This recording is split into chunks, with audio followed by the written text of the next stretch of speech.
मैं doctor Amelia Blackwood हूँ और मैंने अपनी जिंदगी दुनिया के जंगलों के सबसे अंधेरे कोनों को एक्सप्लोर करते हुए बिताई है। लेकिन कुछ भी नहीं, कुछ भी मुझे उस मनहूस जंगल में जो मिला उसके लिए तैयार नहीं कर सकता था।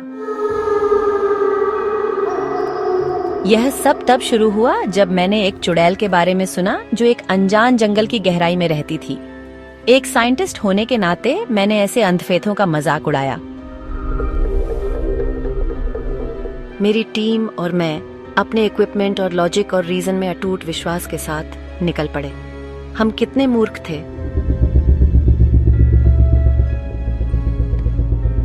जैसे जैसे हम आगे बढ़े, एक अजीब सी धुंध छाने लगी, हमारा रास्ता ढकने लगी। पेड़ वे कानाफूसी करते और अपने आप हिलते हुए लग रहे थे। उनकी शाखाएं टेढ़ी उंगलियों की तरह फैली हुई थीं। हमारे कंपास बेतहाशा घूमने लगे और हमारे जीपीएस डिवाइसेस ने काम करना बंद कर दिया। ऐसा लग रहा था जैसे जंगल खुद हमारे खिलाफ साजिश कर रहा हो।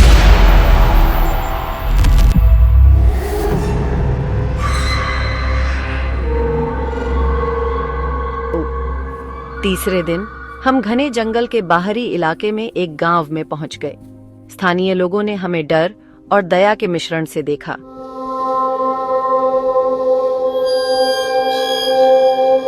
वापस लौट जाओ, चुड़ैल नई आत्माओं के लिए भूखी है। मैंने उसकी चेतावनी को नजरअंदाज कर दिया, इसे स्थानीय अंधविश्वास मानकर। काश मैंने उसकी बात मानी होती।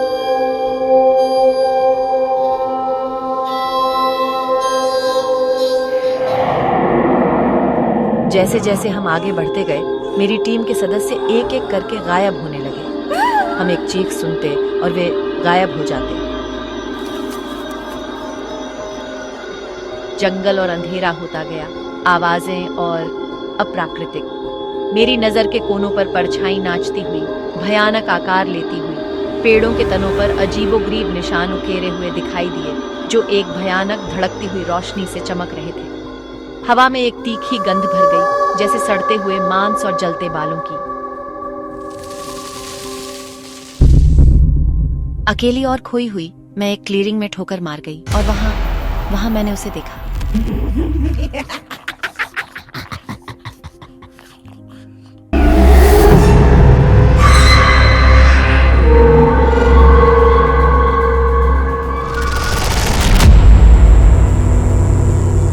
हे भगवान, उसका चेहरा ये किसी बुरे सपने जैसा था। उसकी त्वचा सड़ांध और ताजा मांस का मिश्रण थी।